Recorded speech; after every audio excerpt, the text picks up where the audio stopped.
Gentleman yields back. The chair now recognizes the gentleman from Puerto Rico, Mr. Pierluisi, for 5 minutes. Mr. Speaker, today I'm introducing the most forceful and ambitious statehood admission bill for Puerto Rico in U.S. history. The bill fittingly has 51 original co-sponsors from both parties. Before I describe the bill, let me explain its background. In 2012, the Puerto Rico government sponsored a referendum in which voters rejected Puerto Rico's current territory status and expressed a clear preference for statehood. In the 113th Congress, at my initiative, the President proposed and Congress approved an appropriation of $2.5 million to fund the first federally sponsored status vote in Puerto Rico's history. The funding will remain available until it is used by the Puerto Rico government. While the law does not prescribe the exact format of the ballot, it does establish important conditions. Namely, the law provides that the U.S. Department of Justice must certify that the ballot and voter education materials are consistent with U.S. law and policy. The bipartisan bill I'm introducing today flows from and builds upon the 2012 referendum and the federal appropriation enacted in response to that referendum. In other words, this bill is being filed now because the strategic foundation is firmly in place.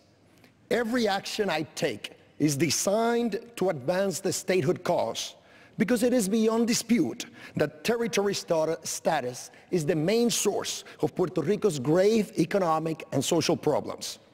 My constituents have no interest in symbolic gestures or empty rhetoric. They care only about concrete steps that bring Puerto Rico closer to equality. My bill would authorize a vote to be held in Puerto Rico within 1 year of the bill's enactment. That is, by no later than the end of 2017. The ballot would contain a single question: shall Puerto Rico be admitted as a state of the United States? To conduct this vote, the Puerto Rico government may use the $2.5 million that Congress already approved, since this format clearly satisfied the conditions of the appropriations law. If a majority of voters affirm their desire for admission, the bill provides for an automatic series of steps to occur. First, by February 2018, the President would issue a proclamation to begin Puerto Rico's transition to statehood. Second, the President would appoint a commission to prepare a report that describes the federal laws that treat the territory of Puerto Rico differently than the states. The commission would complete the report by July 2018. The congressional committees of jurisdiction could then enact legislation to phase in equal treatment of Puerto Rico during the transition period, so the admission process is structured and orderly. Third, in November 2012, the American citizens of Puerto Rico would vote for President and Vice President, 2 U.S. senators, and voting members of the U.S. House. Finally, on January 1st, 2021, the President would proclaim Puerto Rico to be a state. Puerto Rico's congressional representatives would be sworn into office, and Puerto Rico would be treated on equal footing with all other states. My bill is modeled on the legislation enacted by Congress with respect to Alaska and Hawaii. When Alaska and Hawaii were territories, they each held votes sponsored by their local governments in which voters expressed a desire for statehood. This is also what occurred in Puerto Rico in 2012. Ultimately, Congress enacted an Admission Act for Alaska in 1958 and an Admission Act for Hawaii in 1959.